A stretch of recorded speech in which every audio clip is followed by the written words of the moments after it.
Hello, hello. Welcome back, everybody. Today, I'm going to be continuing the spooky story thing we've been doing. Uh, what is this? I think this is episode 3 now. I think I put that on the thumbnail or whatever. Uh, this time you're a little zoomed out. I'm a little further back than I should be, but that's okay. We're gonna get started here. I think I wanted to give y'all a little bit more of a view over here, just a little bit more of like my decorative shelf and shit, just some stuff to look at. I felt like it was kind of a little bland in the background last time, and now we have like a little bit more going on. But we're gonna be continuing the three-part series. My grandma used to tell me scary stories when I was little. There's one I only just remembered. Okay, so previously it was pretty good. I mean, it was essentially just about some freaky stuff, some trauma this kid went through just about. But I think this will be interesting. So, uh, without further ado, let's go ahead and get into this. Let's do it. Don't forget, this is episode 2. So, spooky stories number 2 will be the actual start to this story. So, if y'all need to go back, that's where that's going to be. It's just somewhere on my channel. I mean, obviously, just click my fucking face, guys. Oh, that was the first. How long? Did I just get demonetized? Oh, yeah. I'm not monetized anyway. It doesn't matter. It doesn't matter. Okay. Here we go. Oh, yeah, I wanted to share the screen with you guys too here. Hold on.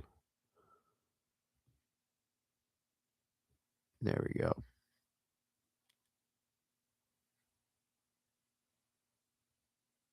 Just share the entire screen. Whoa. Okay, guys. Here we go.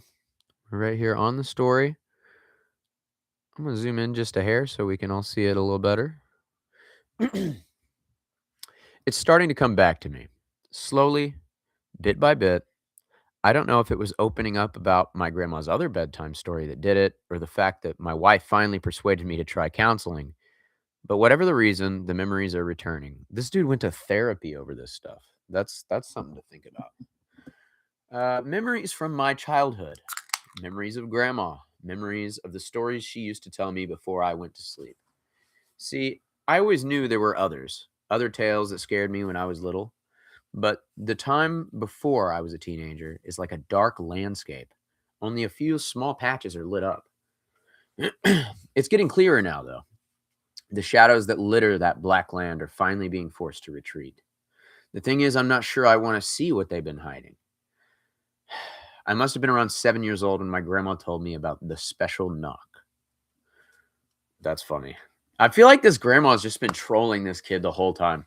It's just a steady routine. She's just shitting on this kid. I mean, he has no idea. This dude's going to therapy now, grandma.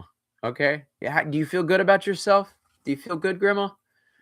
Either way, I must have been around 7 years old when grandma told me about the special knock. I was tucked up in bed at my parents' first house in my little room at the back. At the time, grandma was perched by my feet. I'd been crying.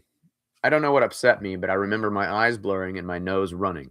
I remember probing a cut in my lip, touching it over and over again with my tongue. I remember the frown on grandma's face, a look that was half concern, half something else. After she grabbed a tissue for me and wiped my face, she got up and walked away from the bed, wandered over to the cupboard on the opposite side of my room. I remember that cupboard well. Before we moved to our second home, that cupboard was the source of many sleepless nights for me, many nightmares. I used to imagine all sorts of things about it. Oh, ow. I'd lie awake sometimes for hours, and I'd have to keep peeking my eyes open to check the cupboard and make sure the door was still closed. See, whenever my eyes were closed and I heard a creak somewhere in the house, I'd immediately imagine it was the cupboard door. That something on the far side was trying to open it, ever so softly, so it could come and get me while I slept. I'd never told anyone about this either. Even at 7 years old, I knew it was stupid baby stuff, but as I watched my grandma stop in front of the cupboard and lean her wrinkled cheek against the wood, I felt myself growing tense all the same. Ah. Even though the lights were on, even though there was an adult in the room with me. And when Grandma closed her eyes and started whispering, I had to fight back the urge to shout for my parents. I don't know why you fought back that urge. I mean, frankly, like, there's why? Why would you fight back that urge? I would be immediately like, Mom! Mom! Like immediately. Ridiculous. I mean, that's bull. I would not. No. Grandma's whispering at the fucking cupboard, the cabinet over here? No, nope, nope, nope. Mom, Dad, can we put her in a home yet? She's losing her freaking mind. uh, Grandma? I could hear the uncertainty in my voice. Grandma, what are you doing? For a few more seconds, she didn't respond, just kept her eyes closed and kept muttering. Then, abruptly, she turned to face me again, smiled, and when she came back and resumed her usual position at the foot of my bed, I knew it was story time. What?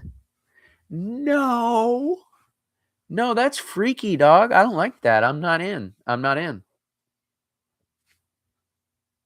I shook my head. No? Well, maybe I was waiting until you were a bit older. The special knock can be wonderful. It can lead you to see things you wouldn't even be able to conjure up in dreams. But it can also be, well, dangerous. Grandma glanced away from me towards the bedroom door. Maybe it's one for another time. In fact, I really should be getting home to see your grandfather, and I wouldn't want to scare you. I'd be like, fuck it, yeah, don't tell me about this, you freak. She's always, I mean, we heard the first story. I don't know if this is like after or before. There's not really any like cohesion there.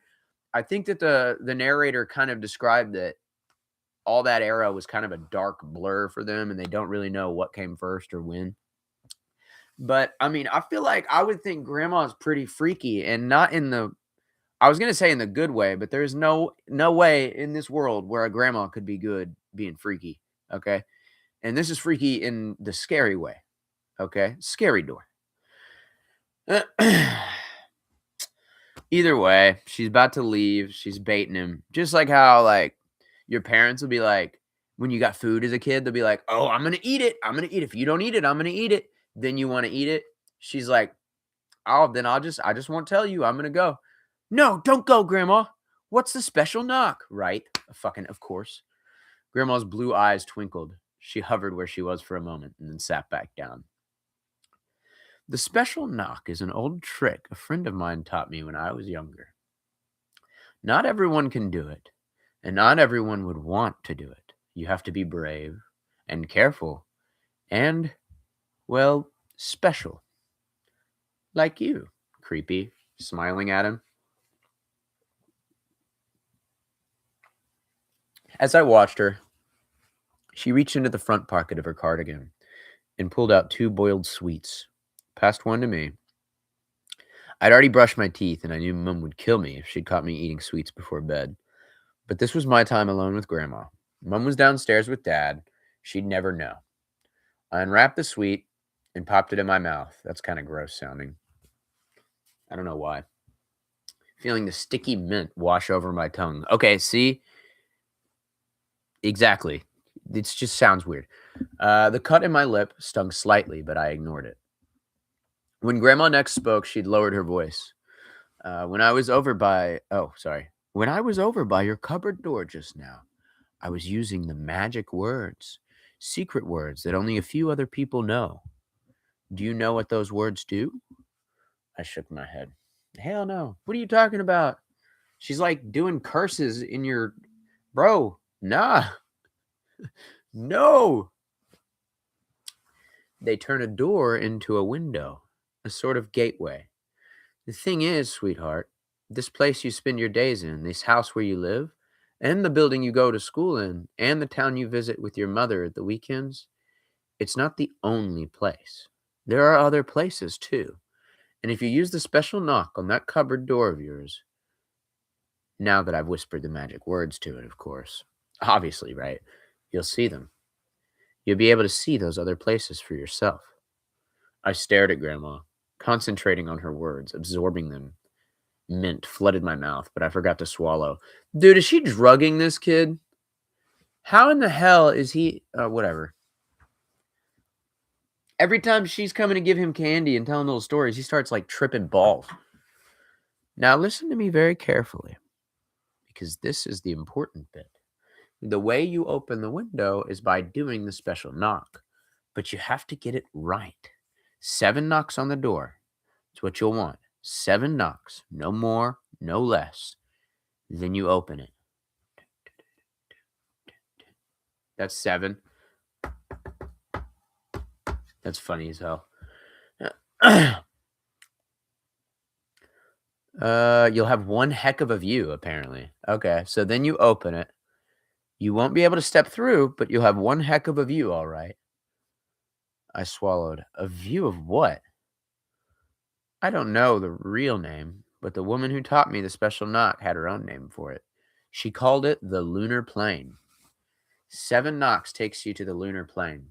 I could try and describe it to you, sweetheart, but honestly, I don't think I could do it justice. You just have to see it for yourself. All I'll say is it's the most beautiful thing I've ever seen in my life. And trust me, I've seen plenty. This is ridiculous. This is actually ridiculous. Grandma plucked the sweet wrappers from the duvet, put them back in her pocket. She puts her hands on her legs as if bracing herself to stand, and then she paused. How many knocks did I say? 7, Grandma. That's right, 7. Don't forget it. If you get the wrong number and then open the door, well, just make sure you don't get the wrong number, okay?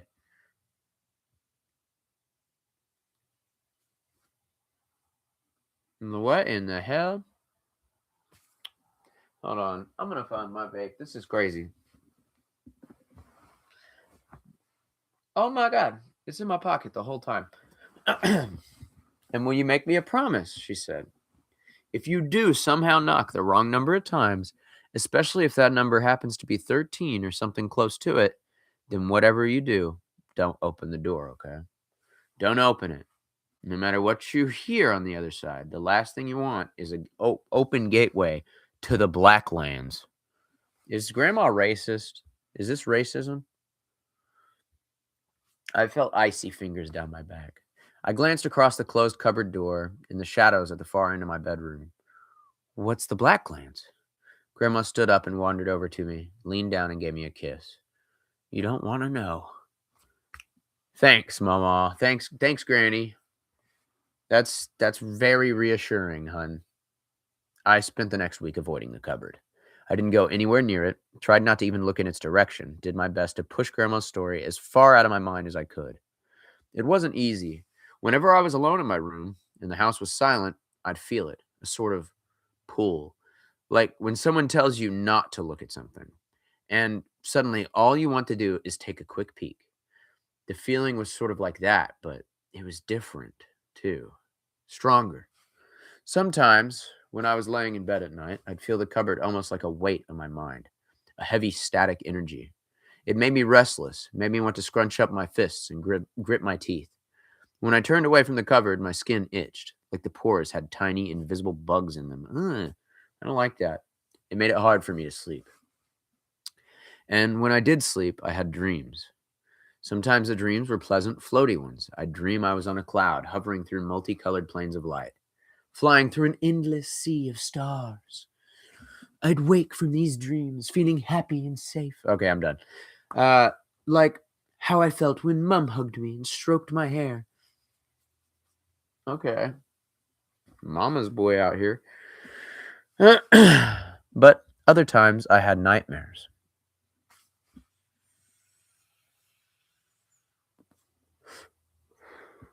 The nightmares I had during that week were the worst I ever remembered having in my life.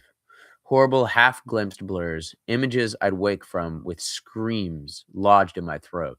My sweat soaked pajamas sticking to the back of my back. Skin of my back, not the back of my back. The back of my back? No. At the time, I don't remember that the nightmares themselves at all, not completely. But every time I woke from one, I was left with the same fading image. an image of myself surrounded by thick, choking blackness, dense shadows everywhere. I couldn't see a thing, but I had the sense that I was standing at the center of a vast, open space. Wind howled around me, sounds echoed. I wanted to open my mouth and yell for help, but I couldn't bring myself to because I knew I wasn't alone. It was a week after Grandma's story that I used the special knock. It was Saturday night. My friend from school, Tim Jacobs, was round. We were having a sleepover. It's been a long, long time since I last saw Tim, but I can still picture him, even though he was a month younger than me. I was going to say a mouth younger doesn't even make sense. What does that mean? Is that like your mouth gets bigger as you age? We like measure it in inches. I don't know where this person is from. I always remember him looking older. A tall, broad-shouldered kid with green eyes and messy blonde hair, a half smirk permanently on his face. Ugh. Tim was one of the most popular kids in our year, and in normal circumstances, he wouldn't have had anything to do with me, but our dads were friends from way back, and we'd known each other our whole lives. Tim often liked to remind the kids at school he was forced to hang out with me. When are you going to get a TV in your room or a computer? Tim sat in his pajamas, slumped in his chair by my desk. He was fiddling with my desk lamp, switching it on and off. His face lit up with light, then disappeared, then lit up again. It wasn't the first time Tim had asked me a question like this. Whenever we had sleepovers at my house, he spent the whole time moaning about my lack of stuff. No TV, no computer, no PlayStation. I had board games and I had books, but that was about it. Tim, he had no interest in those things. My mum won't let me, I muttered back. It was 10 p.m., and we were both speaking in half whispers. We'd been told to go to sleep at 9 p.m., and Mum had already been up to give us one warning for talking. Oh boy, she's on to you. I knew from past experiences that one warning was all you get. She had a short fuse, and she wouldn't be above grounding me if I wasn't careful. I knew we were safe if we kept our voices low, though. Mom and Dad were both upstairs in a lounge watching TV, some movie. The faint, tinny sound of laughter drifted upstairs every now and then. As long as we weren't too loud, they wouldn't hear us. I glanced warily at Tim, who was still fiddling with the lamp. He was in a restless mood. He had been silent and sullen most of the evening, rolling his eyes whenever I suggested stuff for us to do. Bad signs from knowing him so long. I knew he could get reckless when he was bored. Reckless and mean.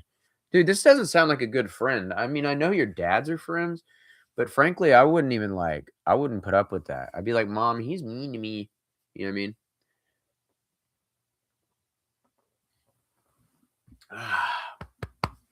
You know what I think? Tim said now, keeping his eyes on the lamp. He was talking slowly and carefully, punctuating his words with a flick of the lamp switch. What I think, click, is that your mum is a bitch. He put an extra emphasis on bitch, savoring the bad word, the adultness of it. A bitch. Is that how he did it? Then he stared across the room at me, fixing his green eyes on mine. I felt my own eyes prickle, and suddenly I had to fight to hold back tears. I looked away from Tim, and my eyes found the cupboard. I know what we can do, I said suddenly. Tim followed my gaze. I'm not playing any more of your stupid board games. That's kid stuff. No, this isn't board games. This is a secret someone showed me. Yeah? What secret? Tim's voice had an edge to it, but at the same time, I could tell it caught his interest. This was my best tool when Tim was in a bad mood. Distraction. If I argued or disagreed with him, he'd only make fun of me more. But if I could get his mind on something else, I might be okay. It sounds like you're just having to spend the night with your bully. Like the way he describes it, he's just going to get beat up if he doesn't entertain this loser. Either way. So basically, there's this special knock someone taught me. If I do a special knock on that cupboard door, then open it, we'll be able to see something really cool. Tim rolled his eyes. Yeah, right. No, really. A witch taught me how to do it. She cast a spell on the door, and now I can take us anywhere we want to go just by knocking on it. Tim stood up from the chair on my desk. The lamplight spilled over his face. His expression was a half smirk, half scowl. That's the dumbest thing I ever heard. Also, it sounds like he's having a stroke. A half smirk, half scowl. It's dumb even for you. How about instead of knocking on the door, I knock your head a bunch of times? How about that? He took a step towards me and I panicked. Well, if you're too scared to try it, I understand. There we go. That was smart. That was a big risk and I knew it. But as soon as the words were out, Tim paused. Why the hell would I be scared? I'm not scared of nothing. I shrugged. Well, the spell the witch did is dangerous. Really dangerous. Like, if we get the number of knocks wrong and I do more than I should, we could go someplace bad. Tim glanced across the cupboard door and then back at me. His face was hard to read. Wait, so how many knocks is it meant to be then? 7, I said quickly. 7 takes us to this awesome place, but the witch told me that if we get the knocks wrong, especially if we get to close to 13 or something like that, then the door opens up someplace different, someplace scary. This story kind of reminds me, just to take a breather here, it's like kind of like a Bloody Mary kind of thing. You know, like oh, you do this and this in the mirror and you see this or that, except it's like I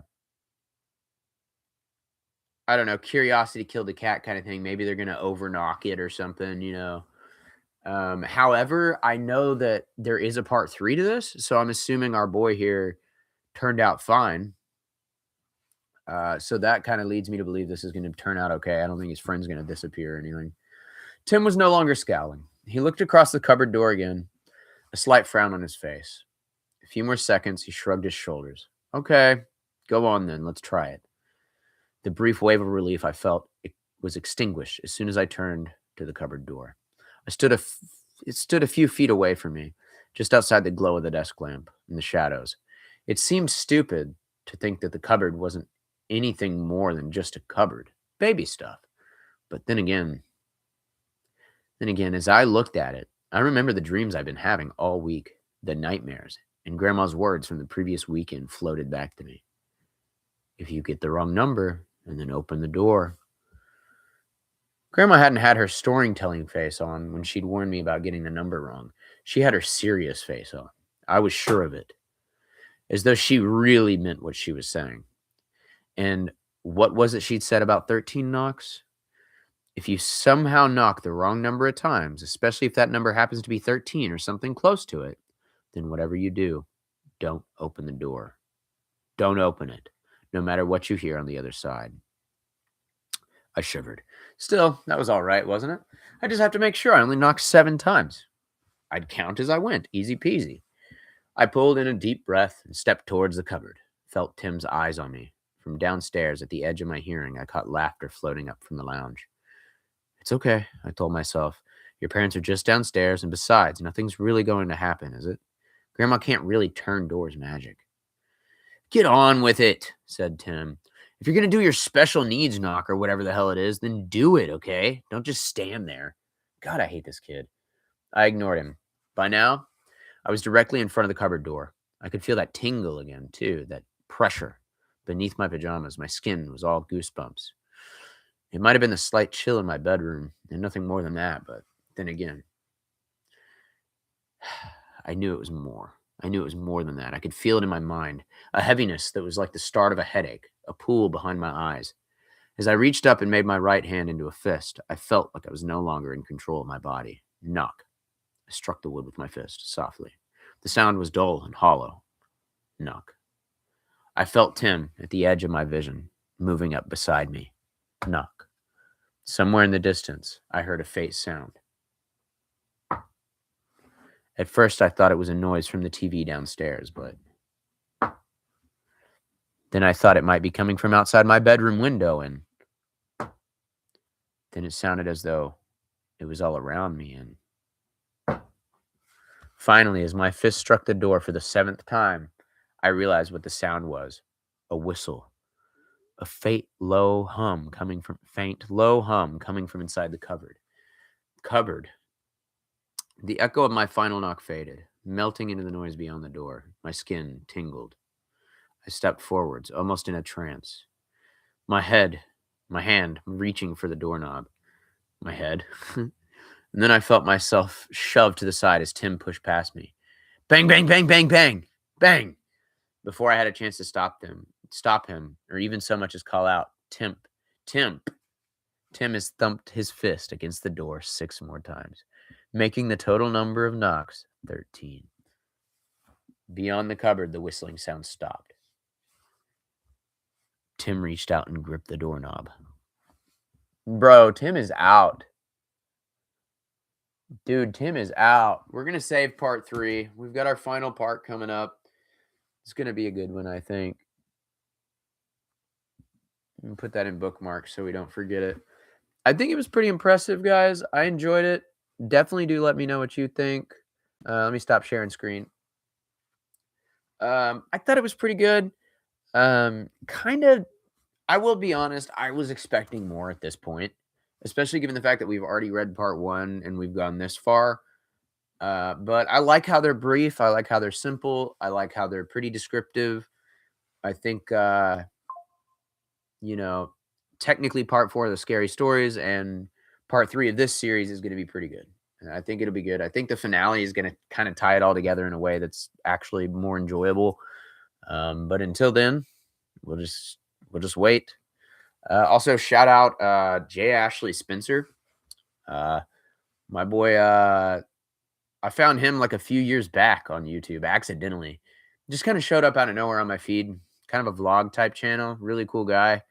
I appreciate how active he is in response and comments with his followers and everything. So shout out J. Ashley Spencer. Go check his shit out. Take care, everybody. Thanks for watching. I'll be on soon. I promise. I'll be more active. I've got some free time coming up. I do have college starting though on the 20th of my month here. What is it? 10 days or something like that. But I'm eager.